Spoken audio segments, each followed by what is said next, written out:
What's up, guys? Welcome back to another episode of Hard Rock Garage. On today's episode, it's time to do another leveling kit. So we of course went to our friends at Torch Off-Road here, and we're gonna do one a little different than I normally do. We're actually bringing a Ford in the shop, if you can believe it or not. But today we're gonna do a front leveling kit on our 2022 F-150. So grab you a cold one and let's get it started.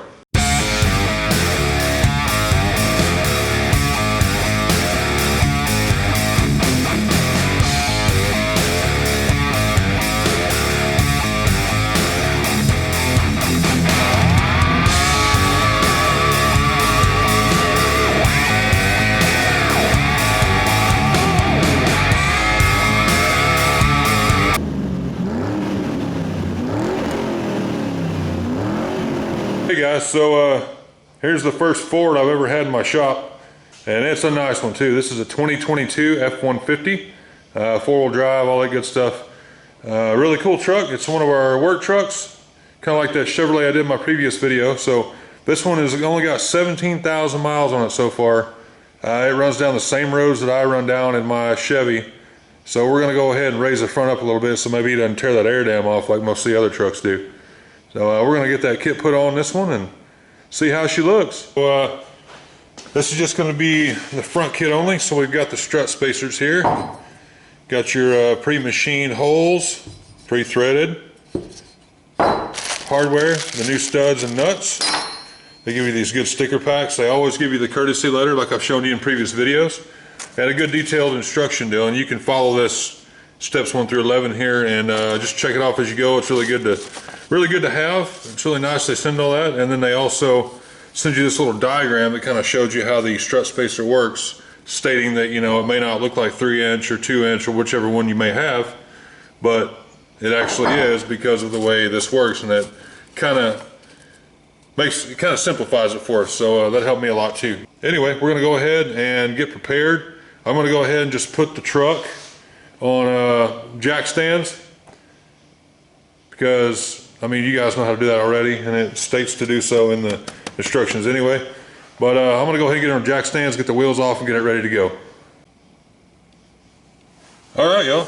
Got everything set. We're on jack stands. Make sure you get that on and secure, and do your shake test, whatever you need to do. If you're not sure what to do, just stop and don't go any further. Get someone to help you and do it right. That's dangerous. On to where we're going to get the lift. Directions here. Like I said, 1 through 11.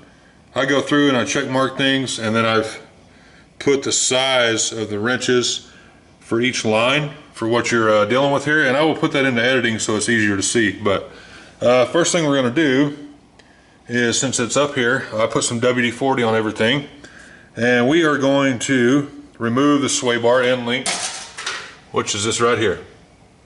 That's a 21mm wrench. We're going to go ahead and take that off. The lower strut mount bolts off, which are these right down here, 18mm, and then we will loosen off those top ones up here. There's 3 up here, of course, like every other vehicle. Sorry, that's hard to see. Let's get back here. You got some light. You can see them up here. There's 3 of them on top, 18mm also. And we're going to remove the brake caliper, which is this here. And this nut here is going to be a 13mm. And we'll be able to pull that caliper out of the way. And you'll want to hang it up here somehow with a rope or a wire or anything like that, where you don't break these brake lines. And what I go ahead and do is I take the extra step and just go ahead and pull this bracket. That way you got some leeway to move some of this stuff around in case you accidentally drop it or you pull a spindle too much. And after that is going to be the dangerous spot, which is the upper ball joint.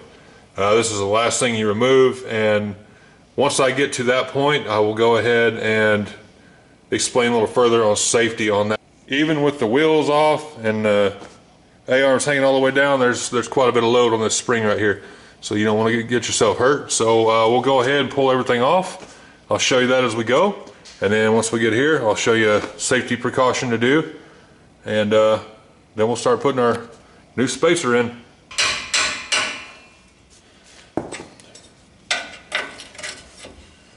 This actually has a hex key in the middle to hold it, so the whole thing doesn't spin. So let me grab a hex key real quick.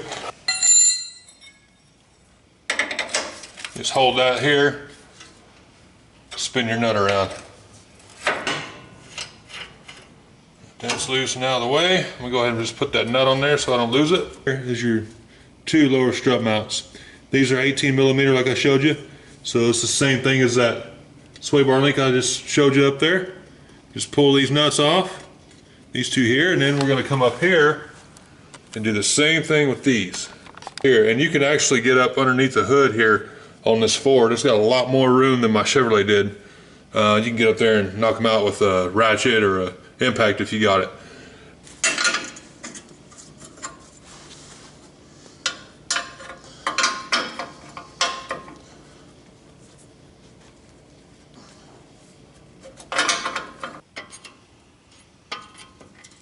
Alright guys, on the brake caliper, use your 13mm to get these bolts out here. But this little retainer, or whatever you want to call this thing, I've never dealt with before. See how it kind of spins with the nut? It wasn't allowing it to spin out, so what I did was I got a 15/16 wrench just to hold it in place, and then got my 13, broke it free, and then once you break them free from each other, it'll spin right out. Get your two bolts pulled out there. Get you a pry bar, flathead screwdriver, whatever. Go ahead and remove your caliper, and this is where you'll need to hang it with something so you don't stretch your lines. You can pull these pads off if you want. They're in there pretty good now. And then I'll get my 10mm. Go ahead and pull this bracket off. Guys, got the brake caliper off, and I got it hanging with a piece of wire from underneath the hood, so it's good to go. Next, we're going to get our tie rod end off. This is also 21mm. And then we're going to get our upper ball joint. This is 18mm. And I'm going to show you real fast, like I said earlier, even though we don't have this sitting on the ground with the tire on it and everything and weight on it, there's still load on this spring. So what you need to do is get you another jack or something underneath here and just push that tension off of it just a little bit to where you've got some bind or some load on this lower A-arm before you take this off. Because if you don't, you risk that thing shooting down and coming out and smacking you right in the face, which is also why I left these nuts up here. So that way if it tried to go anywhere, at least if something shot this way, that spring would stay in there and hit this mount up here. Tie rod end, just gonna break that off real fast.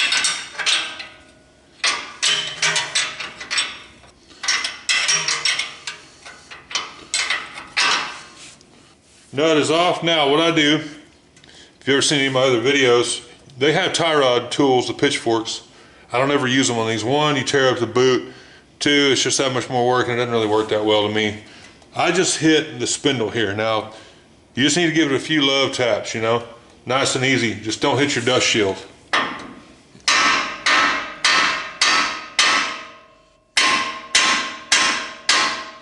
And there it went. She popped up. We're good to go. So right here, that's the last piece we're taking off, and this is the dangerous one. So what I've done is put a jack down here underneath the lower A-arm, put some tension on it, just raise it up a little.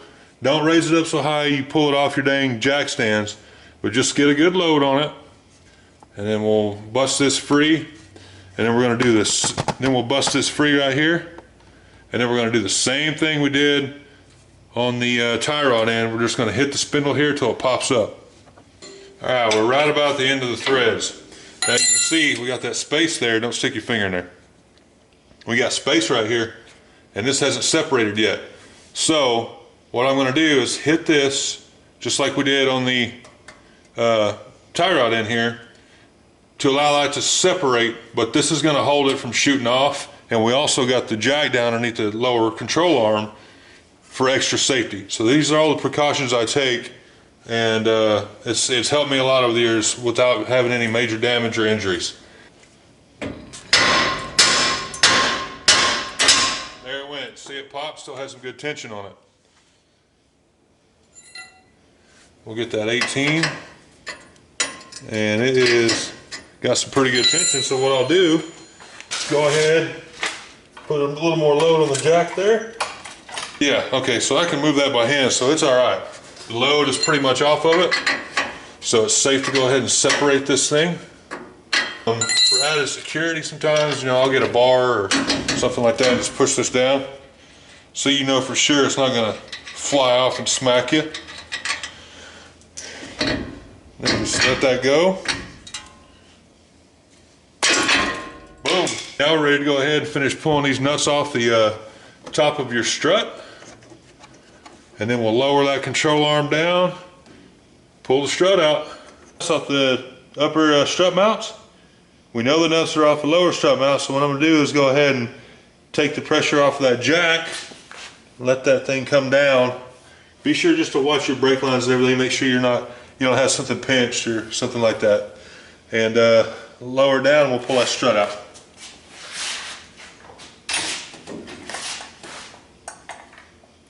Hey guys, sorry the camera cut off. All right, so you've got your supplied spacer with the 3 spots for your 3 stud holes from the factory here. You're gonna take these supplied bolts here that are hex socket style. You're gonna run them in the other 3 holes and they're already threaded. So you can see the threads there. So what you're gonna do is the spot that's drilled out, you're gonna screw these all the way in, and then your original stock bolts go right there, and that'll give us your spacer. And these become your new mounting studs. So go ahead and run those in real quick. It's pretty simple. Just run them in like so, all the way till you bottom them out. So there's one. You see it's all the way in there. That'll be your new mounting stud. So I'm gonna go ahead and run the other 2 in there, and then we'll put it up on the strut. All right, we got all 3 secured on there. Now, you're just gonna put your factory bolts right here in the other 3 holes. Boom. Now, in the instructions, it states that on some models, these bolts may stick out of the top of your spacer here. And if that's the case on yours, you're gonna have to trim them off a little bit. And if you wanna know how to do that, go back on my channel, and I've got a couple other kits I did for Torch, and we had to do that on those. So you can see how we trimmed them up.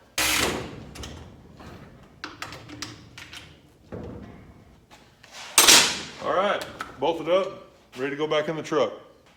One more thing to add, guys. The stackable lift I did on my 2020 Chevy, I didn't have to do this, but this one, since you put that spacer on, you're actually spinning it. So these studs are not in the same place as they were before. That being said, your whole strut is going to rotate 180 degrees. So what I do is I just put it in a vise here and hook onto those bolts and get that doggone there, and I just twist it back because it's sitting at an angle factory, and then when you spin it around, it's sitting the wrong way. So if you'll just kind of pull that over and turn those down the opposite way to fit your 180, you'll be able to get it in. Okay guys, before we go any further on the video, I wanted to add a little note in. You're gonna notice that I pull the lower control arms down to get the strut back in with the new spacer in. The reason why I did that is because you'll see, and I'll show you in the video, the studs are really long on the bottom of that strut, and it's hard to get it in there. So you can't get them in there with the studs still in it. So what I did was remove the lower control arms, because I knew this truck was going in to get alignment and all that anyway. And it was 2-3 o'clock in the morning. I just needed to get done. I wanted to go ahead and let you know Torch Off-Road does not recommend doing that, and they would prefer that you go ahead and drive the studs out of the strut and then install the strut with the studs. Now those are the same style as you have like in a wheel hub. So you're gonna need some sort of a press, an air hammer maybe, just secure the dog bone on the bottom and knock those out. Be careful not to tear up any threads. That's what Torch recommends. I recommend it as well, but like I said, this truck is ours in a fleet, and I knew it was going in for alignment anyway. And it's kind of one of those things where I did it in the middle of the night, and that truck was going right back to work and going to the alignment shop. So again, do not pull the lower control arms. Don't drop those. That messes with the alignment and everything, like I said. And if you're not ready to pay for that or anything else, it's not a good idea. So again, Torch does not recommend that. What they recommend doing is just knocking the studs out of it, put it in, reinstall the studs, and you're good to go. So the remainder of the video, you're gonna see me do that, but just scratch that part out and everything else is the same. So thank you guys.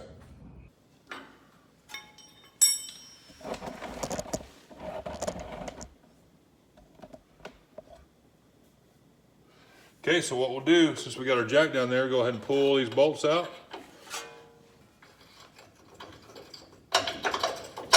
All right, front's out, back is out. Okay. Now, there we go. Now she's out. Okay. So the whole issue is these here, getting them back down in this control arm when that spacer's on. So I'm gonna go put the spacer back on. Go get the spacer put on this one. I'm gonna get these turned that way because it'll do the 180 I was telling you about earlier. And then we'll put it back together. Okay, so like usual, we got a lot of trial and error with some of these newer trucks. So the reason I went ahead and unbolted the bottom control arm, the lower control arm, is because on the other side, I pulled a bunch of the brake components off that I didn't want to have to mess with, and it still wouldn't allow that control arm to go down low enough to make up for the new spacer and these long bolts that go on the bottom. Now normally, you know, like my Chevrolet, these bolts will be completely out. So when you put that spacer in, it'll go right in and then you can just bolt it from underneath. Well, these don't come off. These are like studs on a hub, like this hub right here. So I couldn't get that to move enough, and the only other option was to pull the hub out, which these are not like the old school where you just unbolt, take a few bolts out, pull it off, and then put it back together. It's not that way. There's so much stuff that goes with it. I did not want to do that, so it was easier to go ahead and just pull the bolts on the lower control arm, drop that down, and then it's got marks where it was. It doesn't have alignment bolts on it, but I can put them back where they were, and it's got to have alignment anyway. So that was the best option. So now I'm going to do my best to wedge this one back up in there and button it all back up and let you guys see what it looks like.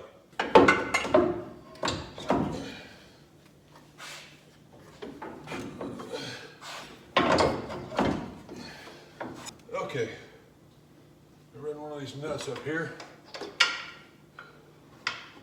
Hold it in place for me.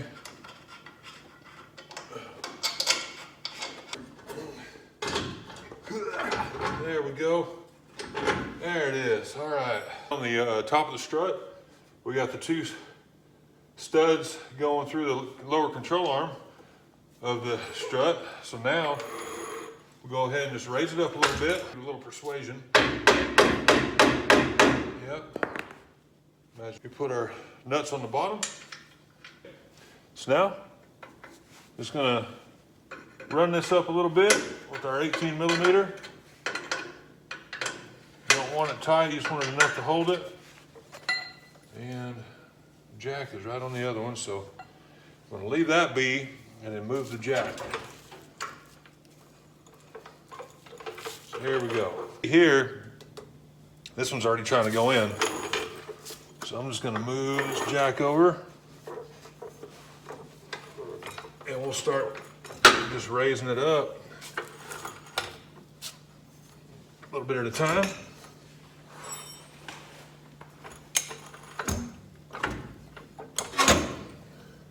Get them worked up in there. Now to get these started, what you can do is whichever side you can get the closest to where it's supposed to bolt up, get you like a screwdriver, or you can even use the regular bolt and just get it worked in there. Okay, so I just got that screwdriver stabbed in there on that lower A-arm. So that way we can come over here and run the bolt in this one. And then we'll come back, pull that screwdriver out, put the bolt in that one, and then we'll line it back up the way it was and tighten the bolts up and start putting the rest of it back together. It's coming around. Got our bolt worked in there. Okay, so we got the front end. We'll go ahead and pull that screwdriver out of the back. Run our bolt and nut through. Bolt goes with the head of the bolt towards the front, and then the opposite on the front one. Go. Now, what we'll go ahead and do is I'll get the jack back underneath here, and we'll start putting all this back together. Then when that's done, we'll come in, readjust these A-arms, put them back where they were, and then button everything up, and we'll be ready to put the wheels back on. All right, so here's your lower control arm. As you can see, I've got to go in with it just a little bit to line it back up on the old mark where it used to be. I'm going to do that and straighten it up and do the same thing on the rear of it, and then tighten up the lower strut mounts. We already got the top, we got the upper control arm done, brakes are on. So I just got to get these tight, get the lower strut mounts tight, and then put the sway bar link back in, tighten it up, and then we'll be ready to put the tires back on it. All right, y'all, so finally got it back together. Everything's tightened up as it should be. So it's time to go ahead and jack it up a little bit and put the tires on it. Ready to see how it looks. Now.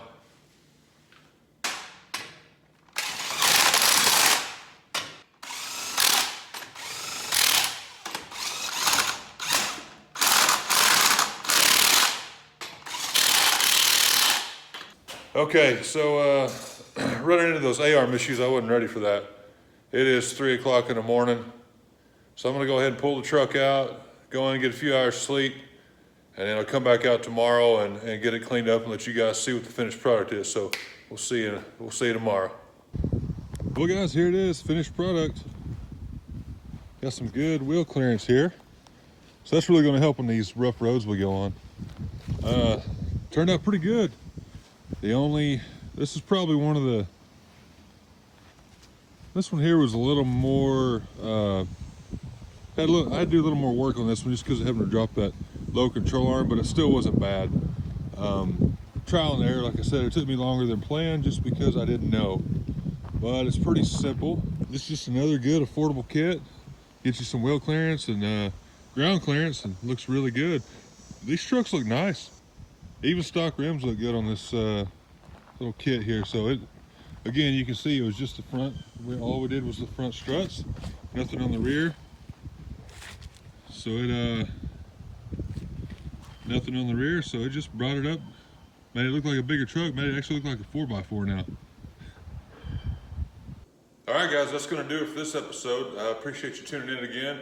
Hope you enjoyed it. Hope you learned something from it. I sure did.